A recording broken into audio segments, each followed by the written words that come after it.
আসসালামু আলাইকুম রহমতুল্লাহি ওয়াবারাকাতুহু। প্রিয় সম্মানিত ভিউয়ার্স, কাছে কিংবা দূরে, দেশ ও প্রবাস, আশা করি যে যেখানে আছেন ভালো আছেন এবং সুস্থ আছেন। চলে আসলাম নতুন আর একটা এপিসোড নিয়ে।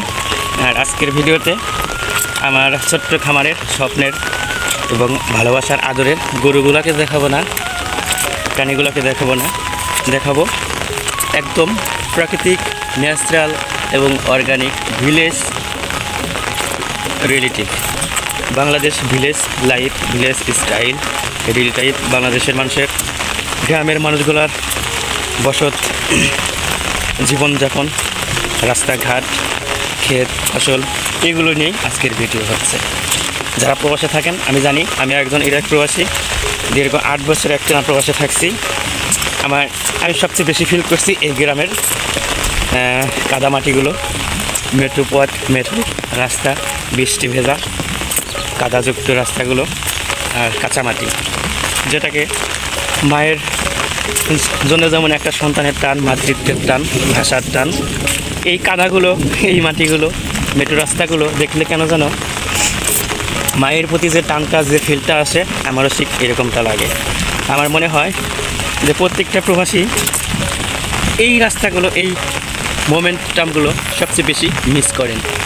দেখেন, অপরূপ একখান দৃশ্য, মন মাতানো দৃশ্য, দেখলে দু চোখ ভরে যায়। তো আর আমার বেশি মনটা ভালো নাই, আমি অনেক বেশি আপসেট। কারণ আপনারা হয়তো জানেন যে আমি দেশে আসছি 8 বছর প্রবাস করার পরে। ক্ষেত খামার, ধান ফসল, এগুলো নিয়েই ব্যস্ত থাকি। এগ্রিকালচার, কৃষিকাজের সাথে জড়িত হয়ে গেছি, যেটা বাপ দাদা পূর্বপুরুষরা করতো। আমি এই সেক্টরটাই বেছে নিয়েছি, ব্যবসা বাণিজ্য এগুলো না নিয়ে। তো খুব বেশি আপসেট আর খুব বেশি মন খারাপের কারণ, একদিকে আমি মন খারাপ, অন্যদিকে আমি মন খারাপ না। আমার কোনো প্রকার ফিল কষ্ট হচ্ছে না, কারণ বিষয়টা প্রথম থেকে না বললে আপনারা বুঝবেন না। গতকালকে এই ভিডিওটা করার উদ্দেশ্য, আমি গতকালকের তারিখটা আমি মনে রাখতে চাই। গতকালকে ছিল শনিবার, 16ই আগস্ট, 8 মাস 2025। এই তারিখটা আমি মনে রাখতে চাই, কারণ গতকালকে আমি ধান বেচছিলাম, 1400 টাকা মন ধান বেচছি। 10,000 টাকা বায়না দিছিল। টাকাটা নিয়ে আমি ঘরে রাখছি। রাখা মাত্র আধা ঘন্টার মধ্যে আমার বাড়িতে ফ্যামিলির কেউ ছিল না, আমি একাই ছিলাম। তো রাখার পরে আধা ঘন্টা 1 ঘন্টার মধ্যে আমার ঘরে সেই টাকাটা নেই।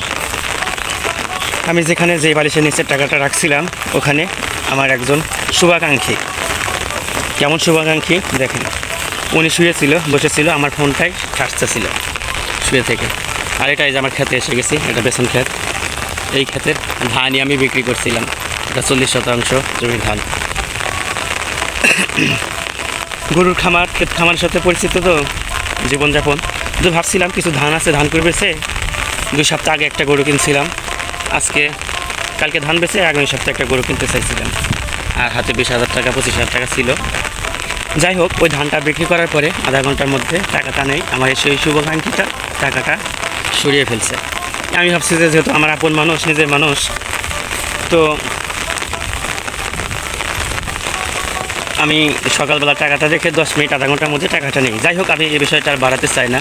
আমি এটা বলতে চাই যে আসলে আমি এটা বিশ্বাস করি, ও আমার ক্ষতি করে নাই, আমার কোনো ক্ষতি হয় নাই, ও ওর ক্ষতিই করছে।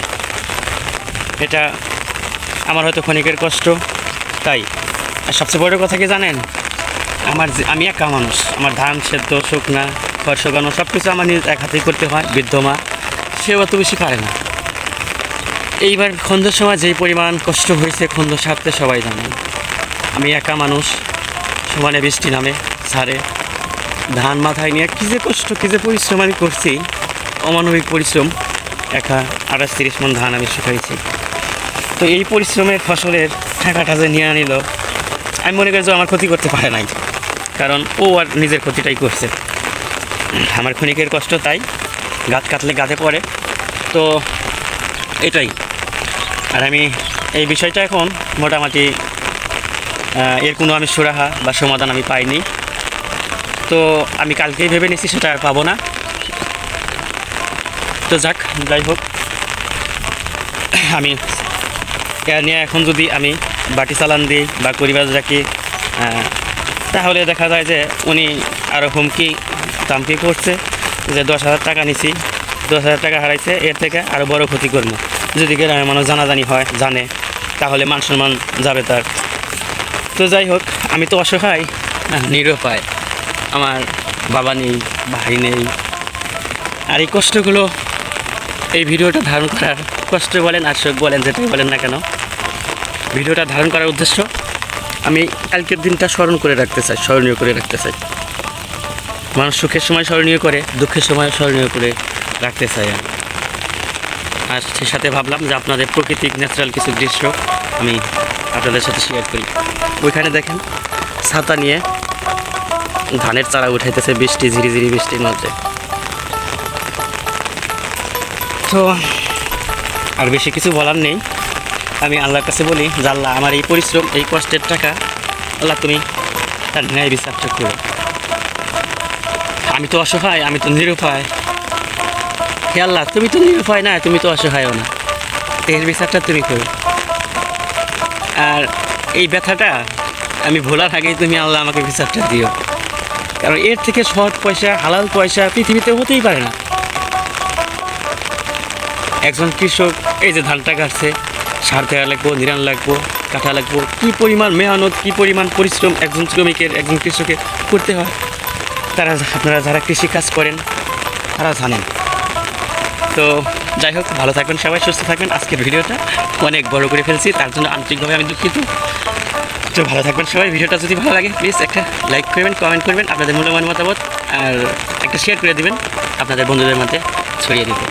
তো সাথেই থাকুন, ভালো থাকবেন সবাই। আসসালামু আলাইকুম রহমতুল্লাহি ওয়া বারাকাতুহু। ফি আমানিল্লাহ। দেখা হচ্ছে আবারও নতুন কোনো ভিডিওতে। আসসালামু আলাইকুম।